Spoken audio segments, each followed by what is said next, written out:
الخليطه هنا كده، وهنضيفها وهنضربها لحد ما تعمل معايا فوم، والحليب كده يعمل رغاوي كده معايا. تمام، هنسمي كده بسم الله الرحمن الرحيم.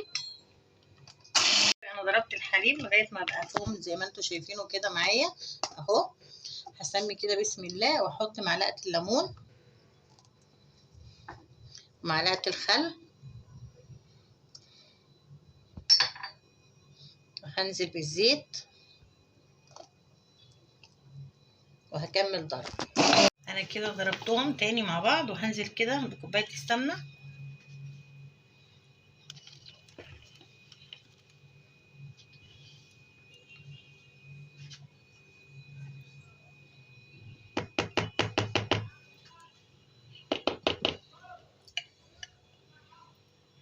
اضربهم كده بقى مع بعض ضربه محترمه كده،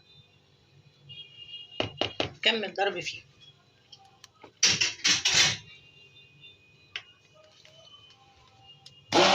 اقول لكم ان السمنه اللي حطيتها، كوبايه السمنه دي كانت 200 جرام، وكوبايه الحليب اللي حطيتها كانت 200 جرام، وكوبايه الزيت اللي حطيتها برده 200 جرام، والخل معلقه كبيره، والعصيره الليمون برده معلقه كبيره. تمام، انا حطيتهم وضربتهم زي ما انتم شايفين. والسمنه اللي هتجيبيها تكون سمنه حلوه كده ونظيفه. الزبده هتجيبيها عشان دي اللي هتشتغلي منها، وممكن تاخدي منها بعد كده كخميره هتعملي بيها الجديد، علشان اكنها زي الحليب زي الزبادي اللي بنعمله بالظبط. يعني دي هتبقى عندنا الاصل، احنا جبنا الزبده مره واحده، وبعد كده هنستخدم اللي عندنا. واديني انا بضرب فيها زي ما انتم شايفين.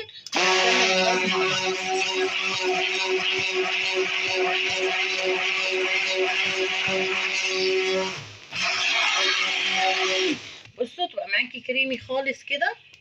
تمام،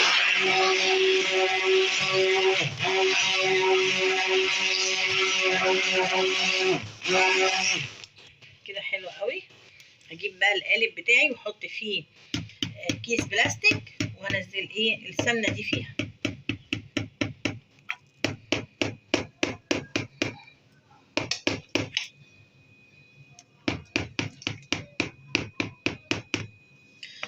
قبل ما سوري انا اسفه، هنحط ملح لان انا لسه ما حطيتش الملح. هضيف الملح، انا كنت نسيت فعلا احط الملح.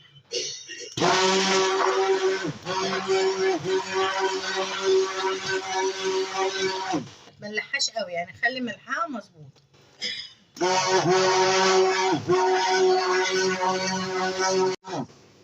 بصوا انا ضربت وحطيت فيها الملح وضربتها لغايه ما نعمت معايا وبقت كريمي خالص كده. جيب القالب،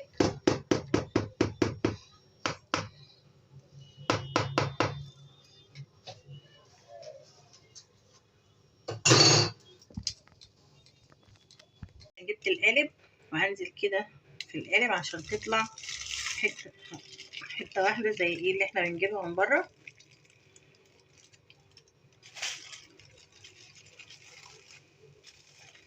عشان حطيت فيها كيس عشان اعرف اطلعها.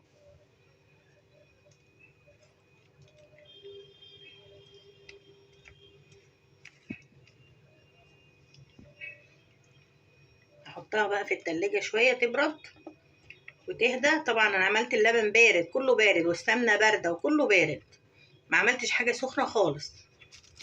انا احطها بس تجمد كده في الفريزر او في التلاجة من تحت على حسب ما انت عايزه، حوالي ساعتين كده، وبعد كده نشوفها مع بعض.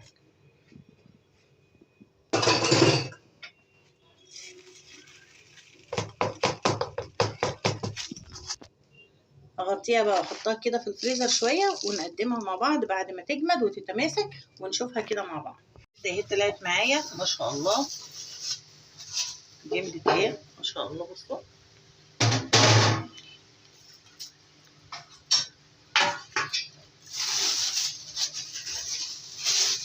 هنقطعها كده بقى مع بعض ونجرب نعمل بيها بيض كده مع بعض ونجرب. الزبده اهي عملناها. بصوا هي طبعا عشان مجمده بتفرول، شايفينها. هنعمل بقى بيها بيض كده مع بعض ونقطعها مكعبات، ونجيب علبه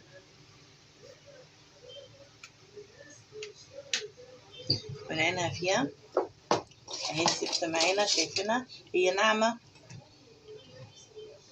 ناعمه وحلوه مش وحشه. تمام، هنحطها كده على البوتاجاز وهنجرب نعمل بيها بيض مع بعض. ناخد قطعه كده من الزبده في الطاسه ونجرب هنعمل بيها البيض.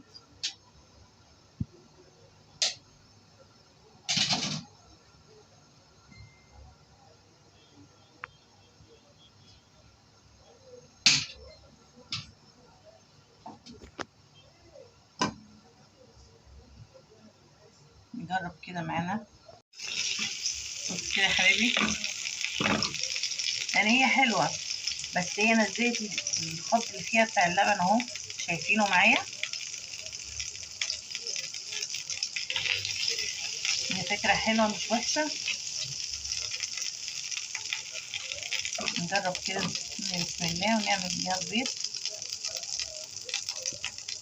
شايفين يعني هي نزلت ايه زي المرتة كده اهي. بسم الله الرحمن الرحيم.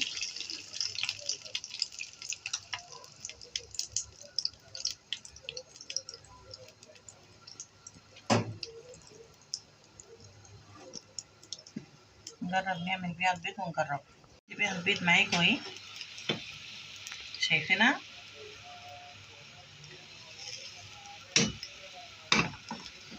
هي الحاجة الحلوة اللي فيها ان هي ما نزلتش مية ولا نزلت حاجة، بس ما شاء الله هي حلوة